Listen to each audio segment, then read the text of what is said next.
হয়তো কোনো এক ভোরে হঠাৎ করেই থেমে যাবে আমার নিঃশ্বাস, নীরব হয়ে যাবে সব অভিমান, সব না বলা কথা। যাদের সাথে প্রতিদিন কথা বলি, হয়তো সেদিন তারা শুধু একটা খবরই শুনবে, আমি আর নেই। কত মানুষ কষ্ট পেয়েছে আমার কথায়, কত মানুষ নীরবে দূরে সরে গেছে, তার কোনোদিন হিসাব রাখিনি। আজ হঠাৎ করেই মনে হচ্ছে, এই ক্ষণিকের জীবনে আমরা কত অহংকার নিয়ে বাসি, কত সহজে মানুষকে আঘাত করি।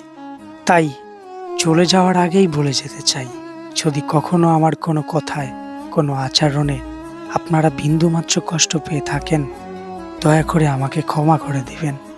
কারণ মৃত্যু এসে দরজায় কড়া নাড়ার আগে আমি চাই আমার নামটা কারো অভিশাপে না, বরং কারো দোয়ায় বেঁচে থাকুক।